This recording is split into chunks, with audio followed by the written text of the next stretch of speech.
1967.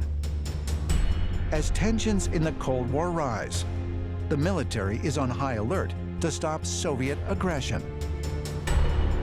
Key to the nation's defense is an arsenal of nuclear Minuteman ballistic missiles. 10 of these powerful weapons are stored in silos at Maelstrom Air Force Base in Montana.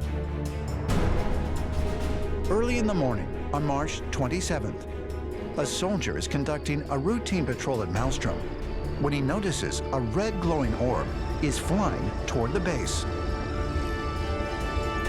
Soldiers above the ground reported this very large, substantial, glowing red orb, spherical type of glowing thing coming to where they were. Stationed more than 40 feet below ground in the Missile Control Center was Lieutenant Robert Salas. I was in charge of what we call a launch control facility, which controlled 10 nuclear missiles. These were Minuteman I intercontinental ballistic missiles. What I recall is getting a call from my topside guard. There was some lights flying over the facility. They were behaving strangely. They were flying very fast, stopping in midair, reversing course. They heard no engine noise.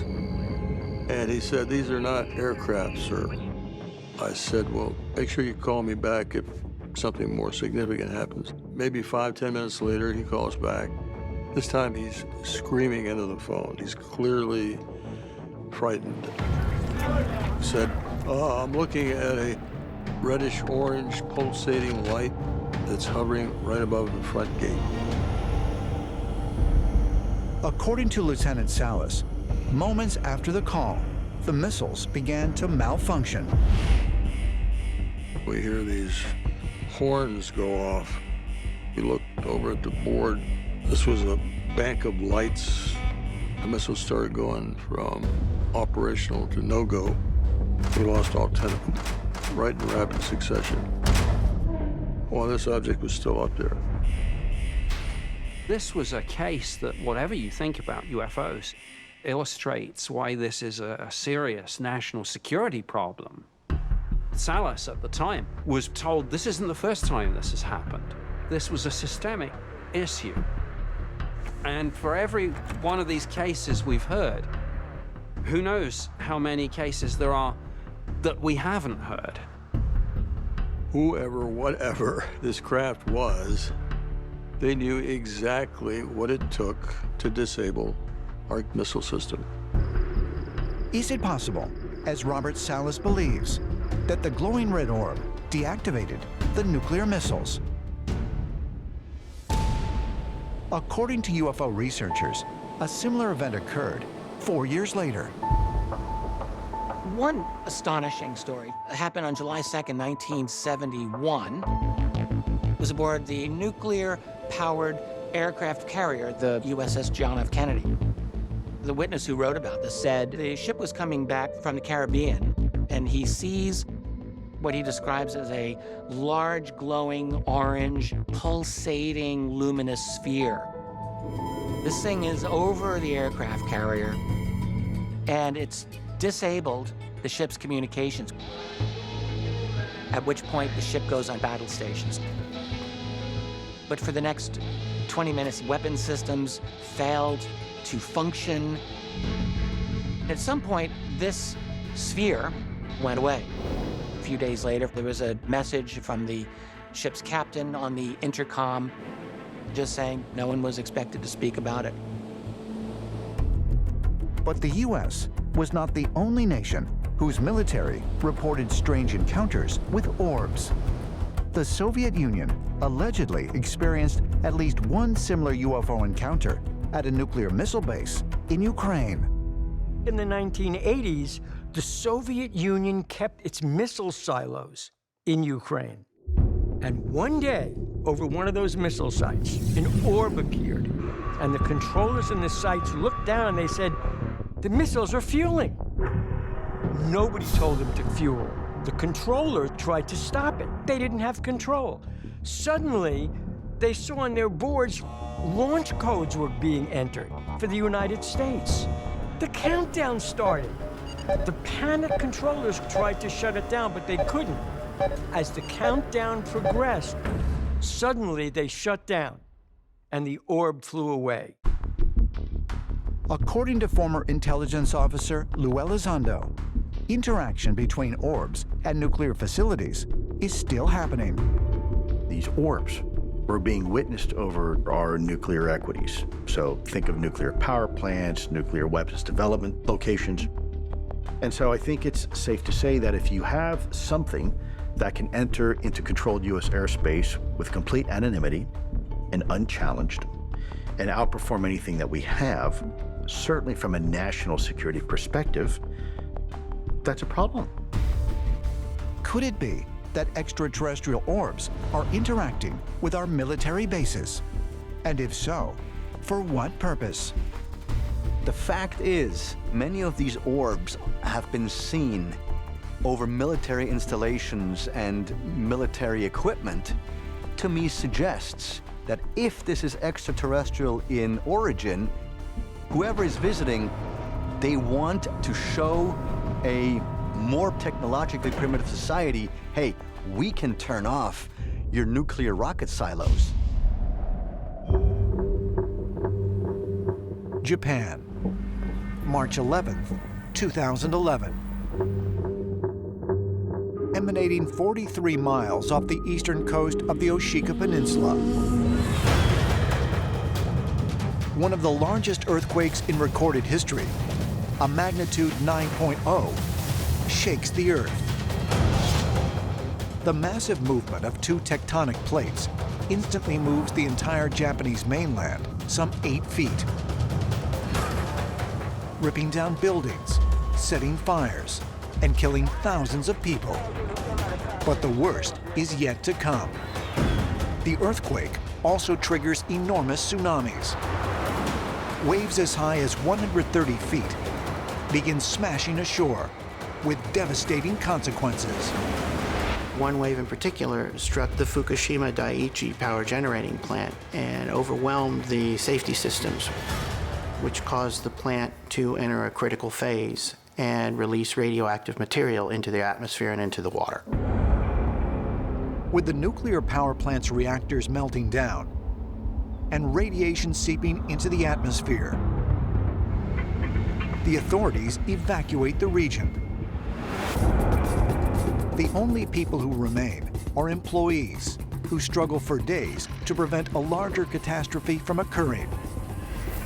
But according to eyewitnesses on the scene, these workers were not alone. There were UFO sightings reported in some significant numbers in that area in the weeks and the days leading up to the earthquake and tsunami. And there were a number of UFO sightings reported in the immediate area directly afterward. And this suggests the possibility that extraterrestrials were involved in stabilizing that situation. Because had that Fukushima plant melted down, it would have made a large swath of Asia uninhabitable for a very long time.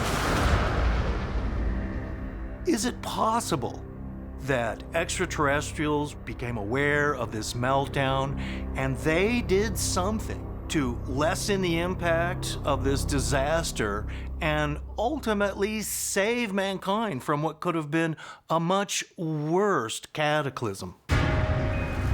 Could extraterrestrials really have been present at the Fukushima meltdown? And might they have helped to prevent it from being an even more catastrophic disaster?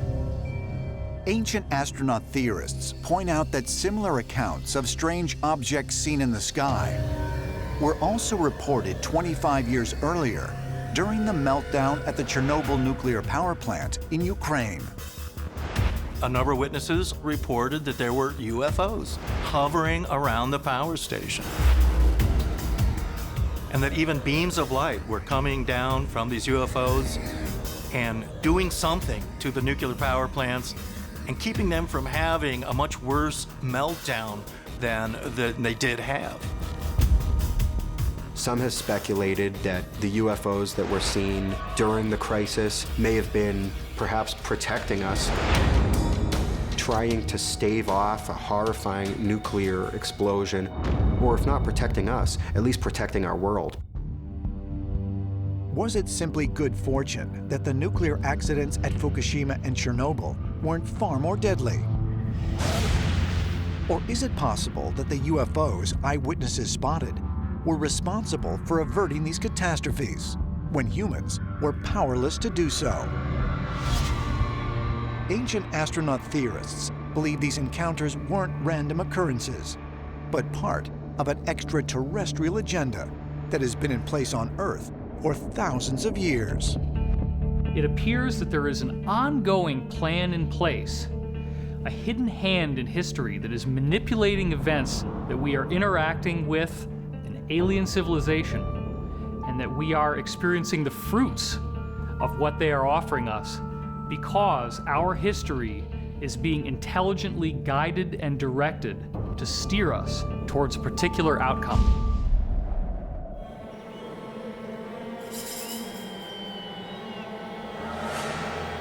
The Indus Valley, Pakistan, 1922. The Indian Archaeological Survey discovers the remnants of what is the largest ancient city of the Indus Valley civilizations, Mohenjo-Daro. The artifacts and architecture cataloged at the site indicate a metropolis prospered here nearly 4,600 years ago. But the skeletal remains found among the ruins tell a puzzling story. I understand that they found a lot of radioactive ash there, and they found radioactive people there. And so the assumption is that there must have been some radiation event. And so it is possible that there was some kind of nuclear explosion there a long time ago. The problem is that in order to do that, in order for that to be the case, you would have to have some very advanced technology. These people are just lying dead in the street. There's radioactive skeletons. There are ceramics that have been melted. It's as if some kind of atomic nuclear detonation went off in this area, totally destroying these cities and killing everyone. What we may be seeing is the residue of one of the ancient power plants used by extraterrestrials. But if, as ancient astronaut theorists believe, Mohenjo-Daro was wiped out in a nuclear meltdown, where is the power plant that might have caused such mass devastation?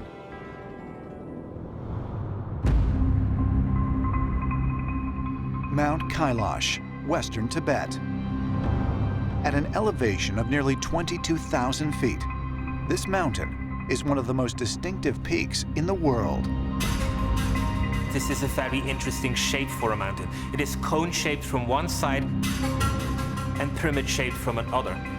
And this is precisely the shape we see elsewhere in ancient Sumeria, ancient Egypt, various other ancient civilizations, whereby this pyramid-shaped object really is said to have some form of power, some kind of connection with the deity. In the Eastern world, Mount Kailash is regarded as the spiritual center of the universe and the birthplace of 4 of the world's religions: Hinduism, Buddhism, Jainism, and Taoism. For thousands of years, religious pilgrims have trekked here to perform the holy ritual of walking a 32-mile circular path carved along the mountain's base. Everybody at one point in their lifetime had to go to this place to connect with the gods. And this is really the interesting aspect, because what is it about this mountain which sets it apart from other mountains? There are several possibilities. One of them is that the gods really took residence here. Is it possible, as some ancient astronaut theorists speculate, that Mount Kailash was once inhabited or perhaps operated by the gods? They say the true significance of this mountain can be found detailed in an ancient Chinese drawing.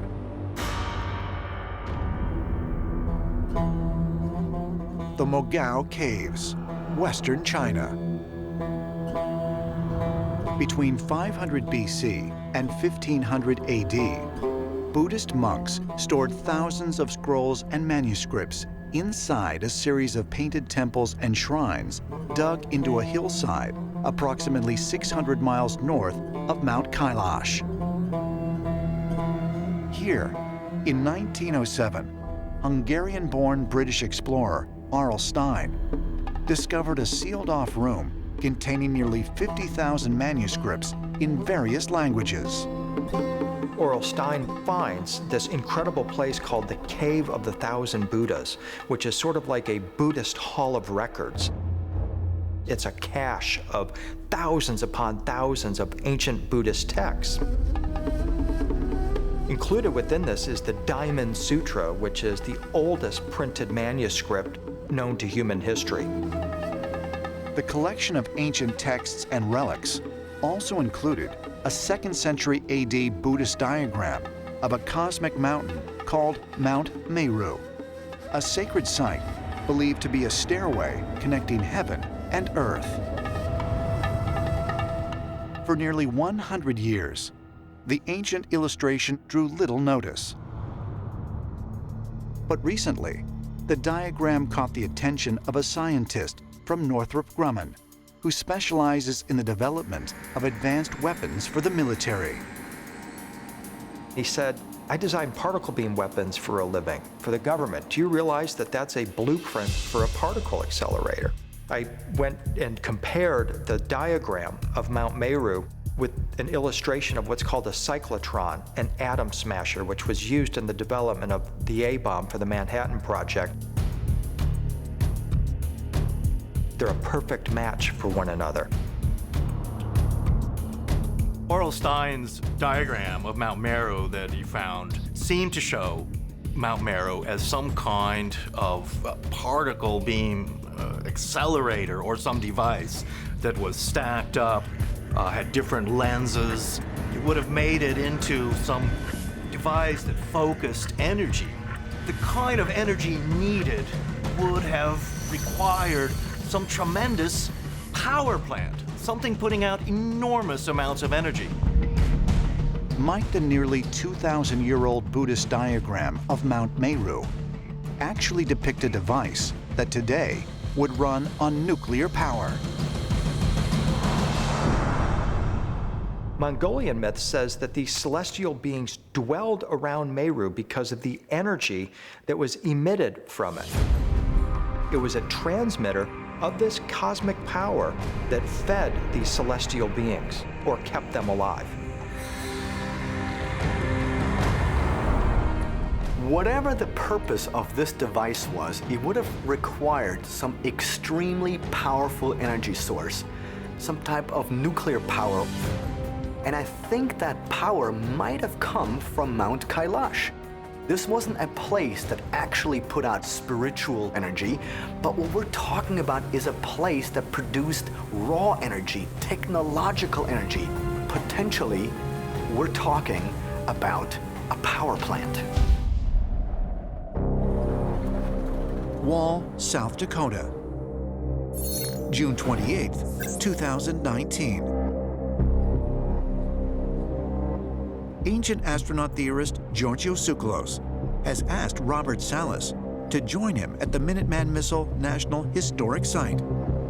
So how does it feel to be back after so many years? This will be a kind of a strange deja vu. Giorgio wants to learn firsthand what happened to Salas at Malmstrom in 1967. While many Minuteman missile sites were deactivated at the end of the Cold War, this facility has been carefully preserved in its original form.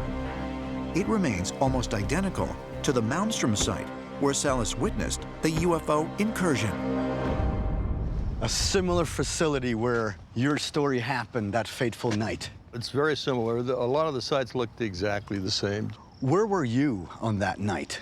Yeah, on that night I was 60 feet underground in a reinforced concrete capsule. And now where are the actual silos?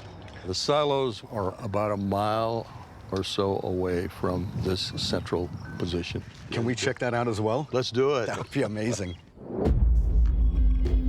Giorgio and Robert make their way to an adjoining silo where a deactivated Minuteman missile is preserved. They harness up and descend 30 feet to get a better look at a weapon that once held the power to obliterate millions in a split second. Welcome to the Enterprise. So this is one of these Minuteman missiles. Exactly. Minuteman I. The first missile went into the hole in '62, just at the time of the Cuban Missile Crisis, just before. These have a range of about 6,000 miles. The warhead we had was 1.2 megatons. Just to put it in perspective, the bomb that hit Hiroshima was 15 kilotons, so 15,000 tons versus 1.2 million tons of TNT equivalent. And we had 150 of these just at Malmstrom alone. We should all be so lucky that these things were never fired. Absolutely. Because that would have been complete devastation. Absolutely. When your incident happened, do you remember whether there was any damage to the missile itself? Let me tell you what happened, and there was no damage. What happened was signals were sent to each of the 10 missiles, allegedly, from the UFO, penetrating 60 feet of earth and concrete that upset this guidance and control system. That's what shut the missiles down. I venture to say that it was not a short circuit. They could not isolate it to any short circuit. And believe me, they did extensive investigation on this thing. Well, this was incredible, but I also would like to see your command center. So can we go check that out? You bet. All Let's right. go to the Launch Control do it. Center.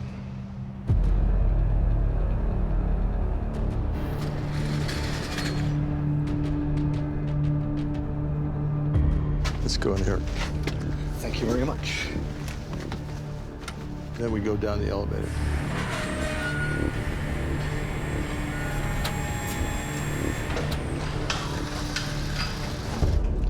And there's the blast door, George. Wow. Look at this thing. This is huge. It was, of course, designed to withstand nuclear blast. So let's go on in. Wow. So this is it. This is the capsule. We're down here for 24 hours. You know, it even smells the same. I remember the smells, yeah. Tell me what happened that night. I was in charge. My commander was out. He was taking a nap. First thing that happened is I got a phone call from the topside guard. Sir, the guards and I are out here. We're looking up at the sky, and we see these strange lights flying around above us. They're flying very fast, stopping on a dime, reversing course. No engine noise. I said, okay, let me know if something more interesting happens, basically. And I went back to my book. So about 5 minutes later, he calls back, and this time he's screaming into the phone. I mean, he's really frightened. And he said, I've got all the guards out here, weapons drawn, and we see this gigantic red-orange object, oval-shaped, hovering above the front gate. I was sure we were under some sort of an attack, and I said, use whatever force necessary to make sure nothing comes in the fenced area. So the next thing I did is I come over here, wake up my commander, and start telling him about the phone calls. And all of a sudden, we get klaxons, horns. Both look over at the control panel here, and boom, boom, boom, one right after the other. All no-go. And each of these missiles is on an independent system. Exactly. They're not like Christmas tree lights where if one goes out, the rest of them go out. No, it's not like that.